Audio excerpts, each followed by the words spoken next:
बालिका दिवस। जी हाँ, आज है 24 जनवरी, यानी कि भारतवर्ष में आज के दिवस को बालिका सम्मान दिवस और बालिका दिवस के रूप में मनाया जाता है। तो बात करते हैं बालिका दिवस आखिर क्यों मनाया जाता है, और हम उन पन्नों को भी पलट कर देखेंगे जब महिलाओं को, नारी शक्ति को समान शक्ति समान सम्मान देने की बात कही गई थी, और एक तरफ शास्त्र क्या क्या कहते हैं। इन विभिन्न क्षेत्रों की विभिन्न बातों के आज हम चर्चा करने के लिए आया है। विशेष करके मुख्य नायक उन बातों का विश्लेषण करने आया है कि किस काल में नारी की क्या स्थिति है। पहले अभिवादन स्वीकार कीजिए बालकृष्ण बाविस्कर का, और बात करते हैं आज की तारीख, यानी कि तारीख है 24 जनवरी, यानी कि 24 जनवरी 1966 को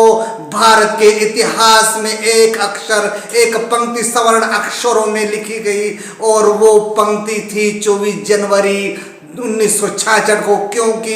देश में पहली बार कोई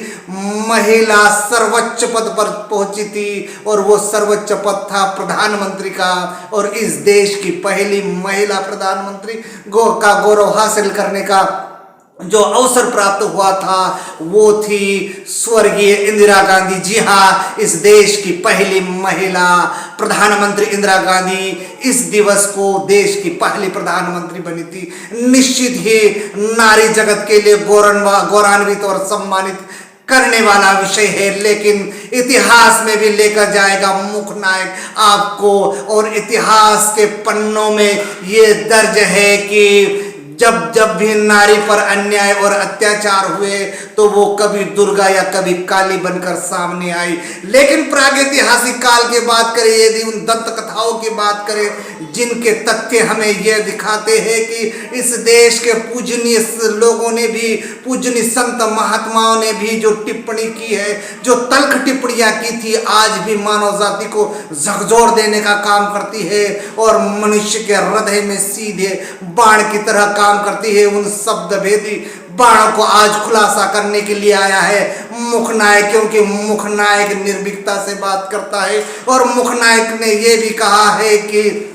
इस देश में नारी का सम्मान होना चाहिए, और नारी के सम्मान को लेकर कब कब बातें हुई और नारी के सम्मान को कब ठेस पहुंचाई गई, उस बात का भी उल्लेख करेगा मुख्य नायक। पहले बात करते हैं तुलसीदास। जी हाँ, तुलसीदास यानी कि रामचरितमानस के रचयिता, और उन्होंने एक जगह लिखा है कि नारी, शूद्र और पशु ये तीनों तारण के अधिकारी, इन तीनों का शोषण किया जाना चाहिए। ये पंक्तियां मुख्य नायक नहीं कहता है, ये पंक्ति कही है तुलसीदास जी ने, जो रामचरितमानस के लेखक रचयिता है। आखिर इस देश में नारी की ये स्थिति करने का किसने दुस्साहस किया था, इस बात पर भी चिंतन किया जाएगा। किंतु बात करते हैं कि नारी, आखिर नारी का सम्मान, नारी के सम्मान में किस प्रकार का कहां पर काम हुआ, तो भारत के में इतिहास के उन पन्नों को भी हमें नहीं भूलना चाहिए, और उस तारीख को भी भूलने की आवश्यकता नहीं है जो 14 अप्रैल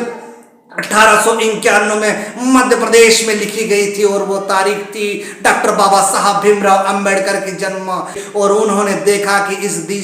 देश में गरीब, मजलूम और स्त्रियों के साथ अन्याय अत्याचार होता है, तो परम पूज्य संविधान निर्माता डॉक्टर बाबा साहब भीमराव अंबेडकर के उन पंक्तियों को और उनके उस महायुद्ध को भी इस देश की नारी को नहीं भूलना चाहिए, क्योंकि इस देश में ताड़न के अधिकारी की बात कही गई थी। बाबा साहब भीमराव अंबेडकर ने एक जो तलवार निकाली थी वो अहिंसा की तलवार थी, और अपनी लेखनी के माध्यम से बाबा साहब भीमराव अंबेडकर ने इस देश में जो कलम की लड़ाई लड़ी थी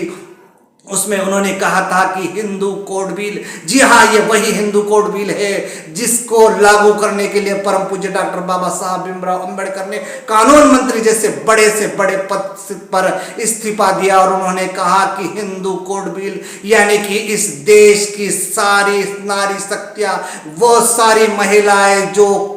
चाहे वो किसी भी ऊंचे घराने से हो या फिर मजदूर वर्ग से है, उन्हें सम्मान से जीने का अधिकार है। और इस लड़ाई को लड़ते लड़ते बाबा साहब भीमराव अंबेडकर अंततः गत्वा उन्होंने इस्तीफा दे दिया था। तो इस देश की नारी को ये नहीं भूलना चाहिए कि आज यदि वो सम्मान की स्थिति में है या यदि आज वो संविधान के सर्वश्रेष्ठ और बड़े बड़े पदों पर विराजमान है, आईएएस है, आईपीएस है और राज्य सेवा प्रशासनिक के अधिकारी है, चाहे नेत्री है, यदि बाबा साहब भीमराव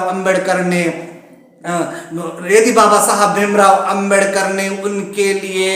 हिंदू कोड बिल की व्यवस्था ना की होती तो इस बात को भी कभी भी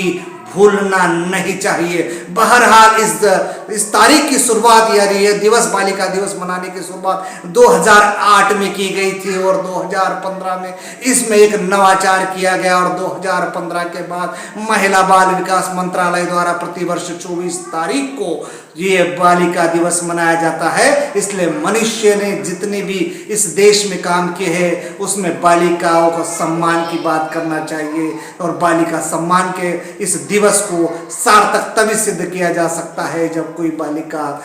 अपनी माँ की कोख में ना मारी जाए, जब बालिका के साथ कोई दुराचार या अन्याय नहीं हो। ये बालिकाएं वहां पहुंचने की आवश्यकता है जहां देश सर्वोच्च की ओर जाएगा, जहां पर देश विकसित होगा और भारत माता की जय होगी। ऐसी सभी नारी शक्तियों को मुखनायक नमन करता है, सम्मान करता है। नमस्कार।